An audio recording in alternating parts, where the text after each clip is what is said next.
Yeah, hi everyone. Today we are going to solve a problem called count pair in a sorted array whose sum is less than target. हमें एक array दिया गया होगा और एक target दिया गया होगा और हमें बताना है कि उस पर्टिकुलर एरे के अंदर ऐसे कितने पेयर्स पॉसिबल हैं जिसका सम स्ट्रिक्टली लेस देन टारगेट हो। स्ट्रिक्टली लेस देन का मतलब है कि इक्वल्स टू भी नहीं होना चाहिए, वो कम ही होना चाहिए हमेशा टारगेट से। इस पर्टिकुलर एग्जाम्पल में हमें चार एलिमेंट दे रखे हैं 2 3 5 7। हमें बताना है कि ऐसे कितने पेयर पॉसिबल है जिसका सम लेस देन 8 हो, जो कि टारगेट है हमारा इस केस में। अगर आप 2 3 ऐड करोगे तो 5 आएगा, जो कि वन ऑफ द पेयर है। 3 5 नहीं करेंगे, उसका सम 8 है, पर हमें कहा गया स्ट्रिक्टली लेस देन, तो हम उसे कंसिडर नहीं करेंगे। तो जो तीसरा पेयर बनेगा वो है 3 5, जो कि लेस देन है हमारे टारगेट से। आई मीन 2 and 5, जो कि जिसका सम 7 है, जो कि लेस देन है टारगेट से। तो हमें बस ये काउंट रिटर्न करना है। बहुत सिंपल क्वेश्चन है। और इसका सबसे नेव अप्रोच तो यही है कि आप दो लूप लगाओ और एक एक करके हर एलिमेंट के लिए, हर पर्टिकुलर एलिमेंट के लिए सारे एलिमेंट्स को चेक करो कि जिसका सम टारगेट से लेस है। अगर लेस है तो काउंट को प्लस प्लस करो। Let me show you the code. बहुत सिंपल कोड है। ये रहा वो कोड। ये रहा वो कोड जिसमें मैंने कुछ नहीं किया है। सबसे पहले मैंने टी लिया है for the test cases, n declare किया है लेंथ लेने के लिए एरे की, फिर मैंने एरे में इनपुट करवाई है वैल्यूज, टारगेट लिया है, उसके बाद मैंने काउंट को 0 से डिक्लेयर किया है। दो लूप लगाए हैं आई एंड जे। और मैं चेक करता हूँ कि जब कभी भी मुझे दो एलिमेंट्स का सम टारगेट से कम मिलता है, that is strictly less than target, तो मैं काउंट को प्लस कर देता हूँ और एट द एंड में सिंपली रिटर्न कर देता हूँ। ये पर्टिकुलर प्रॉब्लम में बहुत सारी दिक्कतें हैं। ऑफ कोर्स आपको पता चल ही रहा होगा कि ये एन स्क्वायर का टाइम कॉम्प्लेक्सिटी है, which is not good of course, but still we gonna submit this case and let's see what happens. और हमने यहाँ पे रिटर्न करना होगा काउंट को, और हमें एन भी डिक्लेयर करना होगा। एन भी दे रखा, int n is equals to a of a dot length, right. और अगर हम इसे सबमिट करें तो बहुत हाई चांस है कि ये टीएल ही दे देगा। As you can see this is time limit, exceeded time limit, right. So इस पर्टिकुलर प्रॉब्लम को सॉल्व करने का सबसे बेस्ट तरीका ये है कि आप इसमें टू पॉइंटर्स लगाओ। आइडेंटिफाई कैसे करोगे कि ये टू पॉइंटर्स का, टू पॉइंटर से सॉल्व होने का तरीका है। आई मीन टू पॉइंटर से सॉल्व होने वाला क्वेश्चन है। मैंने इस पर्टिकुलर प्लेलिस्ट की स्टार्टिंग के वीडियोस में ही कहा था कि जब कभी भी आपको लीनियर डेटा स्ट्रक्चर दे रखा हो, या फिर आपको उस पर्टिकुलर क्वेश्चन में लीनियर डेटा स्ट्रक्चर्स के अलावा आपको रेंज या फिर सब एरे, सब स्ट्रिंग, या फिर आपको पेयर जैसा कुछ दे के रखा हो, तो बहुत हाई चांसेस है कि वो पर्टिकुलर प्रॉब्लम टू पॉइंटर से कहीं ना कहीं सॉल्व होगा। 90 to 80% चांस होता है, करेक्ट। तो हम इस पर्टिकुलर क्वेश्चन को भी टू पॉइंटर से ही सॉल्व करेंगे। सो ये है हमारा एरे, इसके अंदर हमारे एलिमेंट्स होंगे। तो टू पॉइंटर में ऐसा लगता है ना कि मैं सबसे पहला पॉइंटर तो यहाँ पे लगाता हूँ सबसे आगे, और एक पॉइंटर लगाता हूँ मैं सबसे लास्ट में, राइट। अब जो कि हमारा एरे है वो शॉर्टेड है, तो सबसे छोटा एलिमेंट पहले होगा और सबसे बड़ा एलिमेंट लास्ट में होगा। मैं करता क्या हूँ कि मैं इस पर्टिकुलर एलिमेंट को और इस पर्टिकुलर एलिमेंट को मैं जोड़ता हूँ। अगर इन दोनों का सम मेरे टारगेट से अगर मेरे टारगेट से बड़ा आता है, ओके, तो मैं उस केस में तो कुछ कर ही नहीं सकता, राइट। हमें तो स्ट्रिक्टली लेस देन चाहिए। तो मैं ये लास्ट वाले पॉइंटर को मैं पीछे सरका दूंगा। मैं अपने लास्ट वाले पॉइंट को पीछे कर दूंगा। और वो ऐसा इसलिए क्योंकि पीछे करने से अब वो जिस एलिमेंट को पॉइंट कर रहा होगा वो लास्ट वाले से तो छोटा ही होगा, ऑफकोर्स, क्योंकि ये शॉर्टेड है, राइट। तो इन दोनों का जो सम है, मैं फिर से चेक करूंगा कि वो टारगेट से कैसा है। अगर वो टारगेट से तब भी बड़ा होता है तो मैं लास्ट वाले पॉइंटर को फिर से मैं पीछे कर दूंगा। और मैं ऐसा तब तक करते जाऊंगा जब तक कि इन दोनों का सम लेस देन नहीं हो जाता मेरे टारगेट से, राइट। क्योंकि वही हमारा क्वेश्चन की डिमांड है। इक्वल्स टू में भी नहीं रुकना, हमें इक्वल्स टू में भी पीछे करना है, क्योंकि हमें स्ट्रिक्टली लेस देन चाहिए, राइट। ऐसा करते करते मैं उस पर्टिकुलर पॉइंट पे आऊंगा जहां पे मेरी ये वाली कंडीशन, यानी टारगेट से लेस दो, ये कंडीशन सेटिस्फाई हो जाए।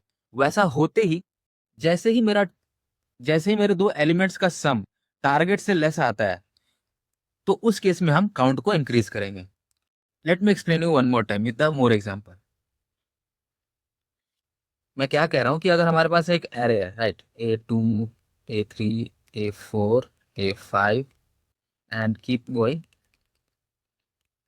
E of n-1, a of n, right. ये मेरे पूरे एन एन लेंथ की एक एरे है। और मैं करता क्या हूँ कि आप मान के चलो आपका एक पॉइंटर यहाँ पे लाई कर रहा है ए ऑफ वन पे और एक कर रहा है ए ऑफ एन पे।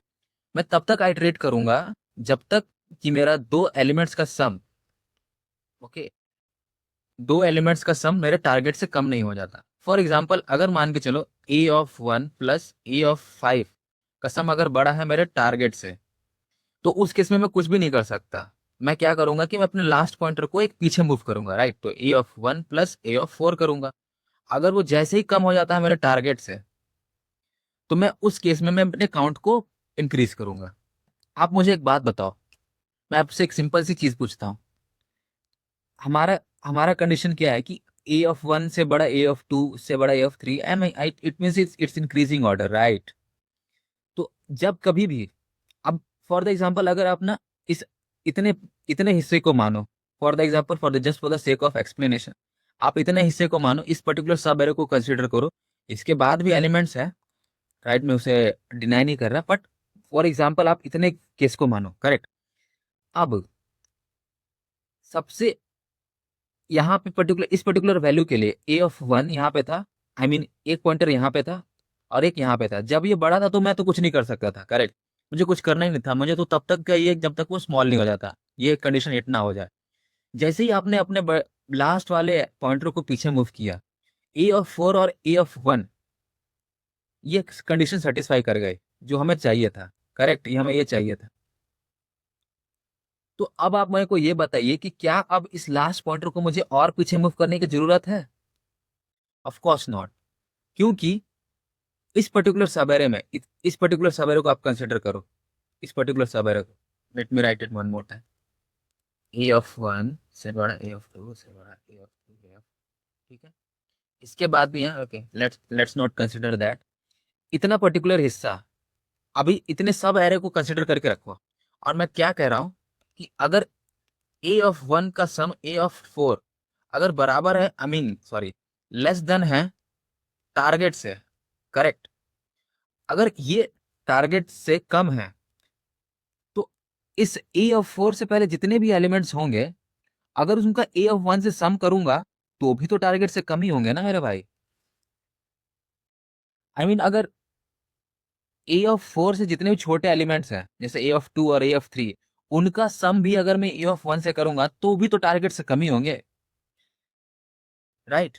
क्योंकि इस पर्टिकुलर सब एरे में सबसे बड़ा वैल्यू क्या है, ए ऑफ फोर, और सबसे छोटा वैल्यू क्या है, ए of one.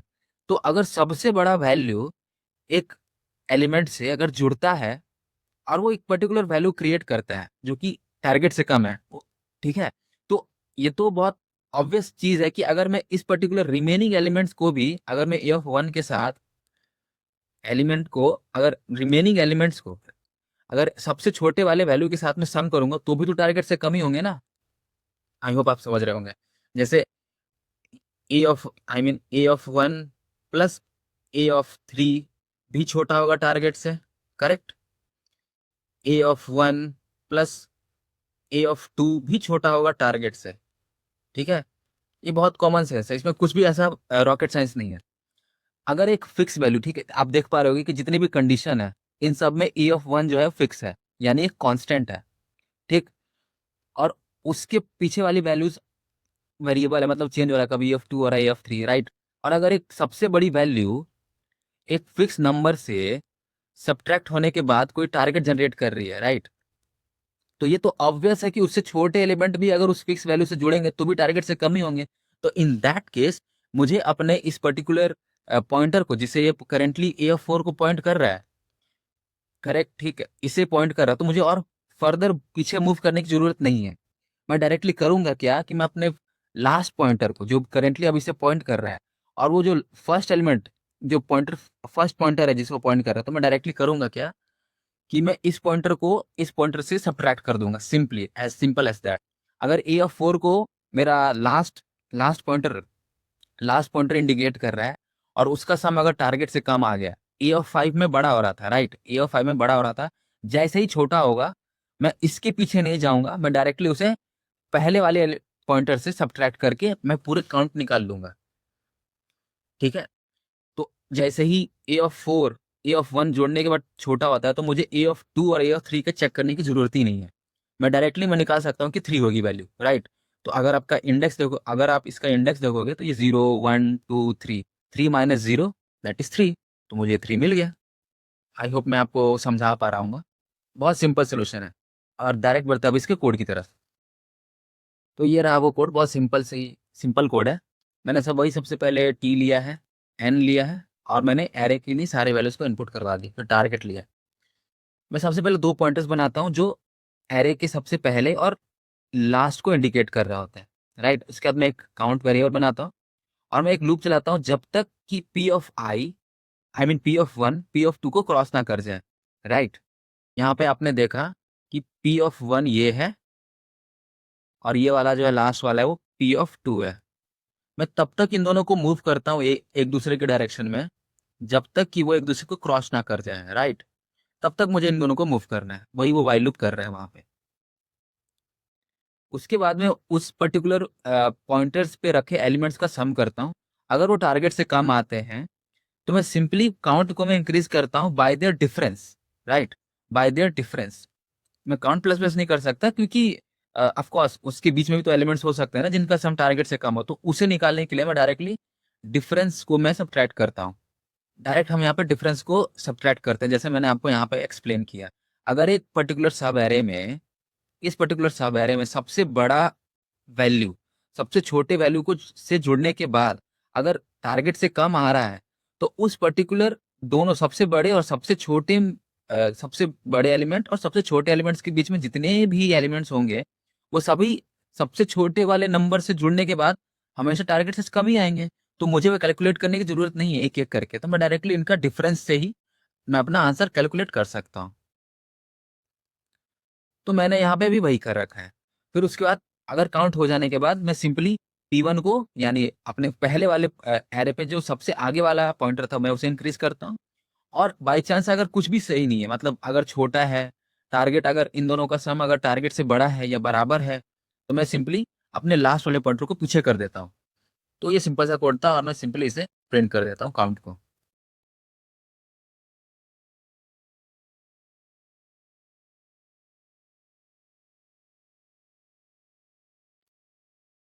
So now as you can see ये पर्टिकुलर सोल्यूशन काम कर गया। सो आई होप आपको समझ में आएगा सोल्यूशन कैसे काम कर रहे हैं। और इस पर्टिकुलर प्रॉब्लम के लिए इतना ही था, और इस वीडियो के लिए इतना ही रहने देंगे। और तब तक के लिए थैंक्स फॉर वॉचिंग।